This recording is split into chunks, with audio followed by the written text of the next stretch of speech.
ce dimanche, chers amis, l'heure est à la remise en question, comme très souvent. Et directement aujourd'hui, par rapport à la parole de Dieu, son obéissance, c'est comprendre concrètement pourquoi on obéit à Dieu. Quand je regarde la deuxième lecture, la lettre de Saint Jacques, Dieu nous dit, mettez la parole en application, ne vous contentez pas de l'écouter, ce serait vous faire illusion. Déjà là, on s'arrête. Combien de fois nous entendons des homélies, des enseignements, nous lisons la parole de Dieu, nous l'entendons, etc. Et cela ne suscite chez nous aucun changement. Aucun désir brûlant de se dire, mais Seigneur, j'entends ça là, je vais essayer de mettre ma vie en cohérence avec ce que je viens d'entendre. Il y a trop souvent, je dirais, chez nous une espèce de dilettantisme, de facilité, où on se complaît dans une certaine médiocrité, voilà, dans notre péché, simplement.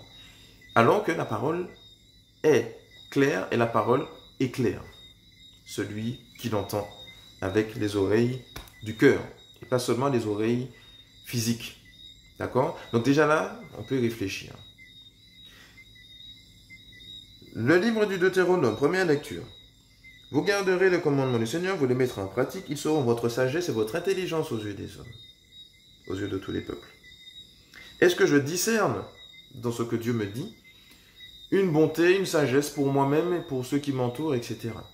Est-ce que je comprends que quand Dieu me donne un ordre, que ce n'est pas pour me castrer, que ce n'est pas pour me faire rentrer dans un moule, mais au contraire, que c'est pour m'aider à devenir de plus en plus moi-même, puis me bonifier, simplement, selon ce que Dieu attend de moi, et non pas ce que les hommes attendent de moi.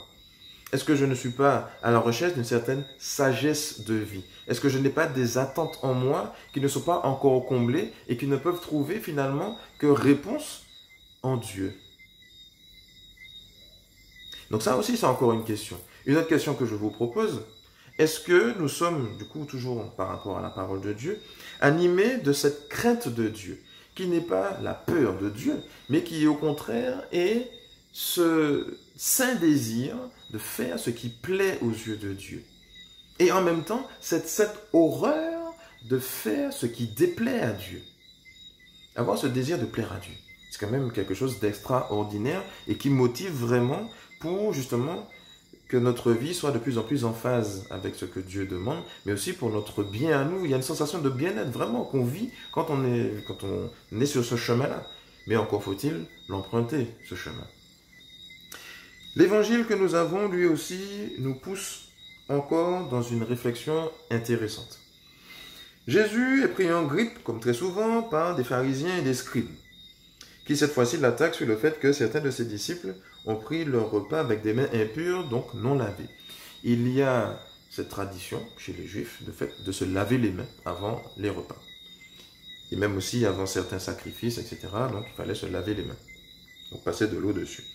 Et Jésus décrit encore d'autres traditions dans cet évangile, lavage de plats, de coupes, de cruches, différentes choses que les Juifs ont mis en place pour leur vie rituelle.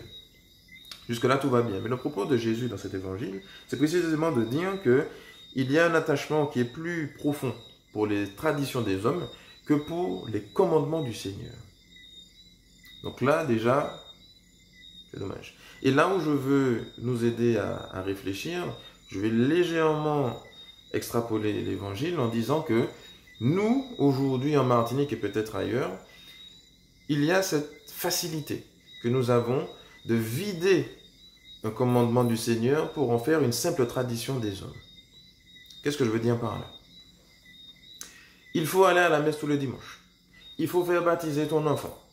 Il faut l'envoyer au catéchisme et lui faire faire sa première communion, sa confirmation. Il faut bénir ta voiture. Il faut bénir ta maison. Il faut faire le chapelet. Une espèce de litanie de « il faut faire » sans expliquer pourquoi. Peut-être même parce que toi-même qui dis de faire, tu ne sais même pas pourquoi tu le fais. Et on en fait du coup une tradition des hommes parce qu'il faut faire, mais on a perdu, entre guillemets, le sens profond du pourquoi il faut le faire. Et du coup, ça devient une tradition des hommes, mais plus à proprement parler de commandement du Seigneur, où on y discerne sagesse, intelligence pour soi-même et pour les autres. Aujourd'hui, quand les gens viennent faire baptiser leurs enfants, alors déjà ils viennent faire baptiser leurs enfants, c'est déjà pas mal, mais qu'est-ce qu'on entend? Pourquoi vous faites baptiser vos enfants? C'est pour qu'ils aient une protection. Protection contre les UV, protection contre les moustiques, les parasites, enfin, bref. Non, je plaisante. Protection souvent par rapport aux zinzins, par rapport à la magie, etc. Bon, ok. C'est pas faux, mais ce n'est pas le fond du baptême. Le baptême, on le sait, c'est cette alliance que l'on nourrit avec Dieu, cet amour qu'il a pour nous, que l'on ressent, que l'on lui renvoie.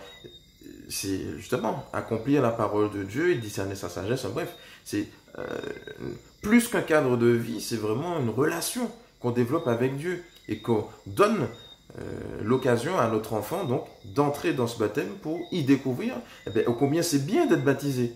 Mais combien aujourd'hui de parents, de parrains, de marraines savent concrètement ce que signifie leur baptême alors qu'ils présentent eux-mêmes leurs enfants au baptême?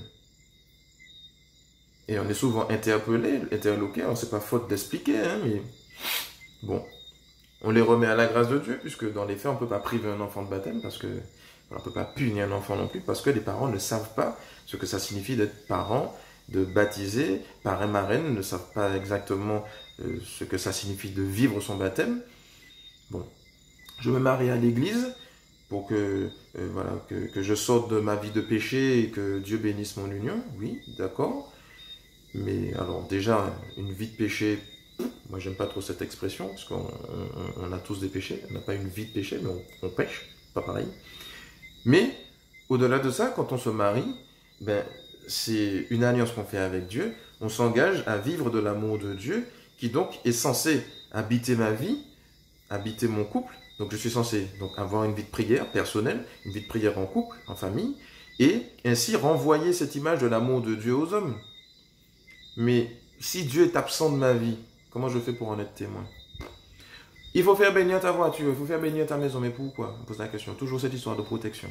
Mais oui, mais au-delà de ça, c'est Dieu qui bénit, c'est Dieu qui veut habiter ta vie et qui touche et bénit donc par extension tout ce que tu vis, tout ce que tu es, tout ce que tu as. Donc ces histoires de protection-là, c'est bien joli, mais ce n'est pas le fond du fond. Et donc pour tout ce qu'on vit dans notre vie chrétienne, il est bon de retrouver la sagesse et l'intelligence que Dieu nous donne dans les commandements. Donc, attention du coup à ne pas donc, trop transformer les préceptes du Seigneur en une simple tradition, une liste de « il faut faire » en perdant le sens. Et ça serait vraiment dommage.